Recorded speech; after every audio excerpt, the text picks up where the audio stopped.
Weapons is a 2025 mystery horror film written and directed by Zach Cregger. It is his follow-up to his debut film, Barbarian. Now, I have a review and a spoiler review of Barbarian on my channel. Didn't quite enjoy it to the max. I thought there was some problems with the narrative structure of that film, but I enjoyed some of the aspects like the cinematography and the creativeness and the gore. So I was interested to see what Zach Cregger would do next with this movie called Weapons. And this movie quite possibly might be the worst film I've ever seen in theaters. That is not hyperbole.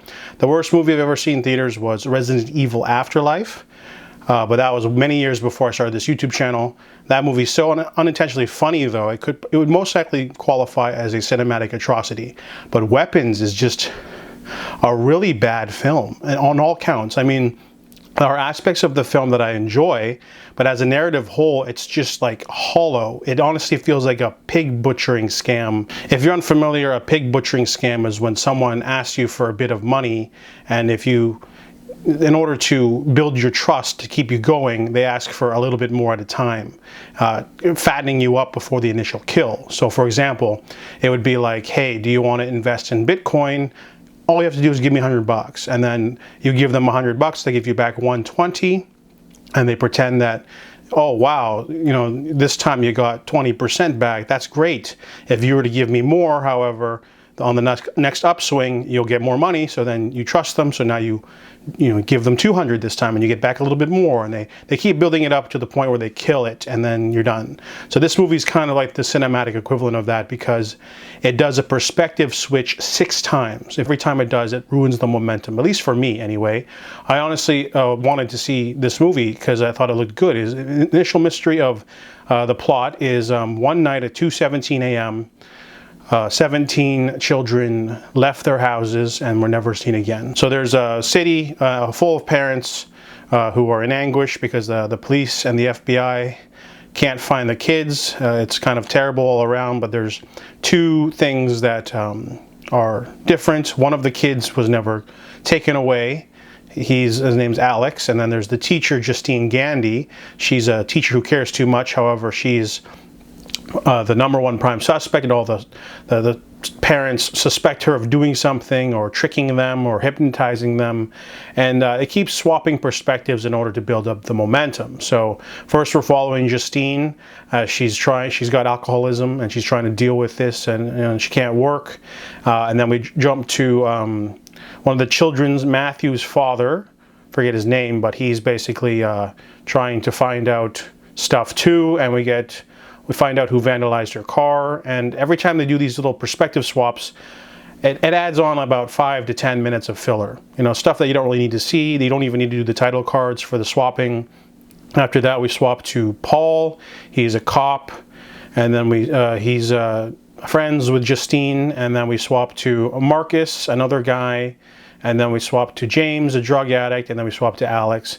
And all of these little things make the movie seem like a bad novel that you're trying to just get through, and then the novel is just full of filler, so it's trying to just sort of jump around to keep you interested, almost like a drunken, incoherent friend rambling about a story, and he won't get to the climax. He keeps repeating the story and telling you the same stuff over and over again.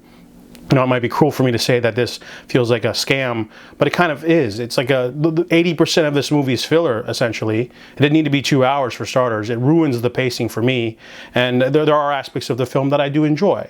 Let me list them. The cinematography is pretty great for the most part. There's some really good focusing scenes, like tracking shots of Justine.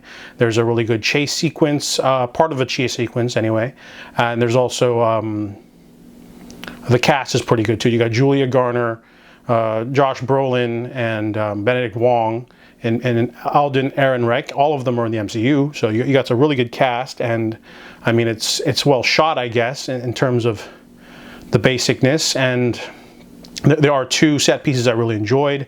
There's a frenzied attack in a gas station, which is really good and thrilling.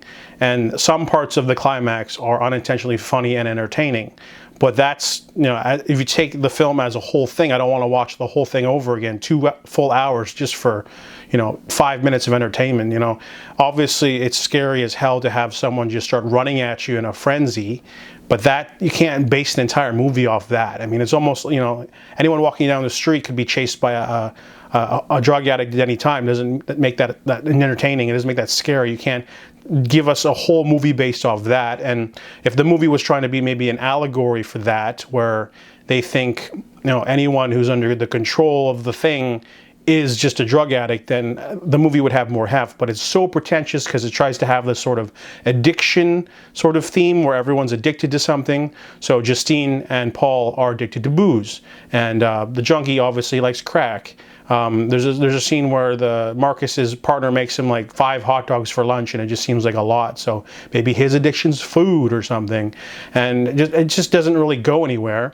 Another one I saw was a parallel that the missing kids are an allegory for school shootings, which is fine. It's very haunting and topical, but it has nothing to do with the film in terms of the actual plot. I mean, you can have these things in there, but if you don't develop them enough, they end up just being talking points, or just being like, you know, having a character have a weird baseball cap for no reason other than to have it in the background, and it doesn't apply, or it's not, you know, cohesive or relevant to the rest of the plot. So this movie is just like, it honestly feels like just rambling. It just, I honestly just didn't enjoy this at all, man. I mean, every time they kept trying to tease you with all these different elements to keep you going, and if I wasn't with a friend, I probably would have walked out of this movie, to be honest. I just really didn't enjoy it. The cast is fine, and you know, just a misfire for me. I don't know why. I really just didn't like this, because also the movie was just really unserious. I know that Zach Cregger, his background is The Whitest Kids You Know and Miss March, and there's a bit of unintentionally or intentional funny stuff in Barbarian, but this movie just is not scary at all. The final climax should be terrifying, and it's like this extended chase sequence that feels like a children's cereal commercial. It literally is just, it's just so goofy. The entire movie is goofy. Like the premise isn't goofy, you know, the whole mystery thing isn't, the movie feels like it's being not genuine with its concept too. I mean, the whole mystery of the 17 missing kids is barely addressed. At the beginning of the film, you get to watch them run away, and then they don't actually come back into the fold maybe for the last 5 minutes. So most of this movie is just filler. We're following all these different characters, repeating some scenes from different perspectives. There's a lot of movies that do this. I mean, even Tarantino's done this with Jackie Brown. There's a whole movie called Vantage Point, Rashomon. There's an episode of Lost that does this too. But like, you have to be careful with like the retreading of the same material. If you don't introduce a new element or a new character thing, then it's just watching characters do the same thing or new things that don't matter. Like I was half expecting them to cut to the police chief just like eating lunch in the lunchroom or something for no reason. Like it kind of felt like that, where, you know, you got this great cast, and they do perform well, but you didn't have to do all that. In fact, the movie probably would have been better if you just don't have an amazing cast and have all these lesser known actors. That way you don't think, you know, it would up the suspense factor, because you kind of have this amazing cast, you know, half of them are going to die. And it just kind of feels like they put a lot of effort in this movie for nothing. It just felt like a nothing burger. So even though I do like the cinematography and I like the actors, and I was intrigued for the first 5 minutes, or first, like, I don't know, 20 minutes until the perspective swapping. Yeah, nothing for me. And I have to give Weapons a 0 out of 10. I would rate it a little bit higher for entertainment value, but I don't view this film as a cohesive whole. I wouldn't want to watch the whole 2-hour film just for those 2 frenzy scenes. And even though I was a little bit entertained throughout because of unintentional stuff or intentional stuff, I don't feel this is a good horror film at all, because it's not scary. It's badly paced. You know, it doesn't really have much in terms of theme. It's scattered all over the place, even though the technical details are fine. As a horror film, as a complete whole experience, 0 out of 10.